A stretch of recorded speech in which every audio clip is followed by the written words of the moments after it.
ರೈತರಿಗೆ ವಾರಾಹಿ ನದಿ ನೀರು ಹಾಯಿಸುವ ಯೋಜನೆ ಉಡುಪಿಯಲ್ಲಿ 2.5 ದಶಕದಿಂದ ನಡೆಯುತ್ತಿದೆ.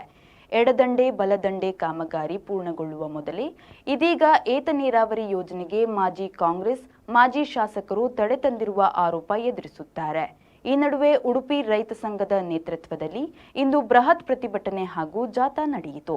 ಪಕ್ಷಭೇದ ಮರೆತು ಎಲ್ಲ ಪ್ರಮುಖರು ಭಾಗವಹಿಸಿ ರೈತರ ಹಿತಕ್ಕೆ ಬದ್ಧ ಎಂದು ಪಣತೊಟ್ಟರು. ವಾರಾಹಿ ಉಡುಪಿ ಜಿಲ್ಲೆಯ ಜೀವನದಿ. ಪಶ್ಚಿಮ ಘಟ್ಟದಲ್ಲಿ ಹುಟ್ಟುವ ಈ ನದಿ ವರ್ಷಪೂರ್ತಿ ಹರಿಯುತ್ತದೆ.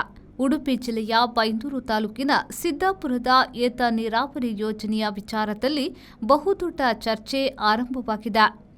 ಪಶ್ಚಿಮ ಘಟ್ಟದ ತಪ್ಪಲಿನಲ್ಲಿ ಹುಟ್ಟುವ ವಾರಾಹಿ ನದಿಗೆ ಸಿದ್ದಾಪುರ ಗ್ರಾಮದಲ್ಲಿ ಏತ ನೀರಾವರಿ ಯೋಜನೆ ಹಾಕಿಕೊಳ್ಳಲಾಗಿದೆ. ಈ ಮೂಲಕ ಸುತ್ತಮುತ್ತಲ 8 ಗ್ರಾಮಗಳಿಗೆ ನೀರು ಹಾಯಿಸುವುದು ಇದರ ಉದ್ದೇಶ.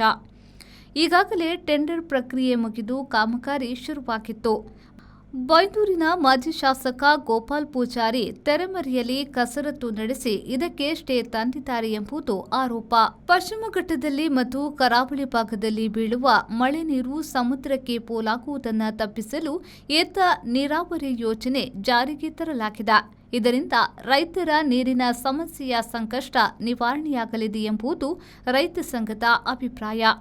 ಈ ಎಲ್ಲ ವಿಚಾರಗಳನ್ನು ಇಟ್ಟುಕೊಂಡು ಜನಪ್ರತಿನಿಧಿಗಳು, ರೈತರು, ಸಾರ್ವಜನಿಕರು, ಗ್ರಾಮಸ್ಥರು, ಕಾಂಗ್ರೆಸ್ ನಾಯಕ ಪ್ರತಾಪ್ ಚಂದ್ರ ಶೆಟ್ಟಿ ಹಾಗೂ ಬಿಜೆಪಿ ಶಾಸಕ ಗುರುರಾಜ್ ಗಂಟಿಹೊಳೆ ನೇತೃತ್ವದಲ್ಲಿ ಸಭೆಯನ್ನ ನಡೆಸಿ ಹಕ್ಕೊತ್ತಾಯ ಮಾಡಿದ್ರು.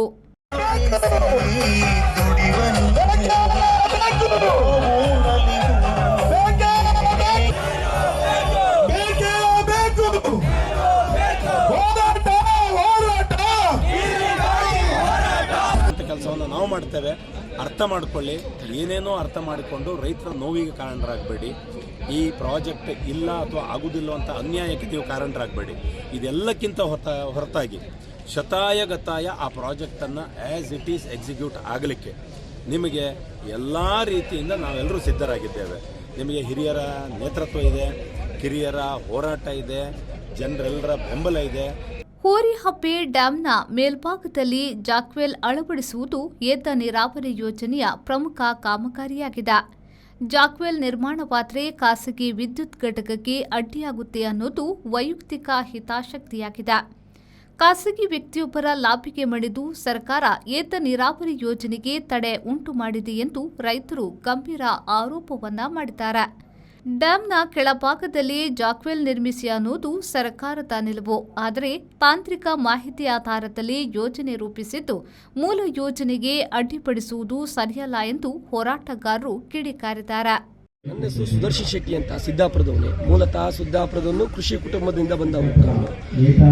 ಈಗ ನಮಗೇನು ಮಾಡಿದ್ದಾರೆ ಅಂತೇಳಿ ಹೇಳಿದರೆ 195 ಕೋಟಿ ರೂಪಾಯಿದು ಏತ ನೀರಾವರಿ ಕಾಮಗಾರಿ ಸ್ಟಾರ್ಟ್ ಆಗಿ ಈಗ 50%, 60%, ಹೆಚ್ಚು ಕಡಿಮೆ 60% ಕಾಮಗಾರಿ ಈಗಾಗಲೇ ಮುಗಿದಾಗಿದೆ. ಪೈಪ್ಲೈನ್ಸ್ಗಳನ್ನೆಲ್ಲ ಇದಾಗಿದೆ. ಈಗ ಜಾಕ್ವಲ್ ಮಾಡುವಂತಹ ಸಮಯದಲ್ಲಿ ಸಾಮಾನ್ಯವಾಗಿ ಈಗ ಜಾಕ್ವಲ್ ಒಂದು ಕಡೆ ಆಗ್ತಾ ಇದೆ ಅನ್ನುವಂಥ ಇದಕ್ಕೆ ನಮ್ಮವರೇ ಆದ ನಮ್ಮ ಮಾಜಿ ಶಾಸಕರು ಗೋಪಾಲ್ ಪೂಜಾರು ಒಂದು ಲೆಟರನ್ನು ಕೊಟ್ಬಿಟ್ಟು ಸರ್ಕಾರದ ಮಟ್ಟದಿಂದ ಮೌಖಿಕ ಆದೇಶ ಅಂತೇಳಿ ಹೇಳಿದ್ದಾರೆ. ಮೌಖಿಕ ಆದೇಶದ ಮುಖಾಂತರ ತಾತ್ಕಾಲಿಕವಾಗಿ ತಡೆಯನ್ನು ನೋಡಿದ್ದಾರೆ. ನೀರಾವರಿ ಸ್ಯಾಂಕ್ಷನ್ ಆಗಿ ಈ ಉದ್ಯಮಿಗಳ ಲಾಬಿಯಿಂದ ಸಿದ್ದಾಪುರದ ಹೆಸರನ್ನು ಬಿಟ್ಬಿಟ್ರು. ಅದಾದಮೇಲೆ ಮುಖ್ಯಮಂತ್ರಿಗಳು ಯಡಿಯೂರಪ್ಪನವರು ಮುಖ್ಯಮಂತ್ರಿಗಳಿದ್ದಾಗ ಸಂಸದರಾದಂಥ BY ರಾಘವೇಂದ್ರ ಅವರ ಶ್ರಮದಿಂದ, ನಮ್ಮೆಲ್ಲರ ಹೋರಾಟದಿಂದ 165 ಕೋಟಿ ರೂಪಾಯಿ ಅನುದಾನವನ್ನು ಇಟ್ಟು ಈ ಭಾಗಕ್ಕೆ ನೀರು ಉಣಿಸುವಂಥ ಕೆಲಸಕ್ಕೆ ಪ್ರಕ್ರಿಯೆಗಳು ಶುರುವಾಯಿತು. ತದನಂತರ ಟೆಂಡರ್ ಪ್ರಕ್ರಿಯೆ ಮುಗಿಯಿತು, ಕಾಮಗಾರಿ ಚಾಲುವಾಯಿತು. 50% ಕಾಮಗಾರಿ ಆದ ಮೇಲೆ ಮಾಜಿ ಶಾಸಕರಾದಂಥ ಗೋಪಾಲ್ ಪೂಜಾರಿ ಅವರು ಲೆಟರ್ ಕೊಟ್ಟರು, ಈ ಯೋಜನೆ ಸರಿ ಇಲ್ಲ, ಇದನ್ನು ನಿಲ್ಲಿಸಬೇಕಂತೇಳಿ. ಈ ಭಾಗದವರು 4 ಬಾರಿ ಈ ಭಾಗದವರು ಅವರಿಗೆ ಮತವನ್ನು ನೀಡಿದ. ಉಸ್ತುವಾರಿ ಸಚಿವರ ಮೂಲಕ ಸರ್ಕಾರಕ್ಕೆ ಸಮಸ್ಯೆಯನ್ನ ಮನವರಿಕೆ ಮಾಡುವುದಾಗಿ ಶಾಸಕರು ಹೇಳಿದ್ದಾರೆ. ತನ್ನದೇ ಪಕ್ಷದ ಸರ್ಕಾರ ಕೈಗೊಂಡಿರುವ ನಿಲುವುಗಳನ್ನು ಕಾಂಗ್ರೆಸ್ನ ಹಿರಿಯ ಮುಖಂಡ ಪ್ರತಾಪ್ ಚಂದ್ರ ಶೆಟ್ಟಿ ವಿರೋಧಿಸಿದ್ದಾರೆ. ಖಾಸಗಿ ಜಲ ವಿದ್ಯುತ್ ಘಟಕದ ಲಾಬಿಗೆ ಮಣಿಯಬಾರದು ಎಂದು ಹಕ್ಕೊತ್ತಾಯ ಸಭೆಯಲ್ಲಿ ಸರ್ಕಾರದ ಮೇಲೆ ಒತ್ತಾಯ ಹೇರಲಾಗಿದೆ. Sreejith, V4 news, Udupi.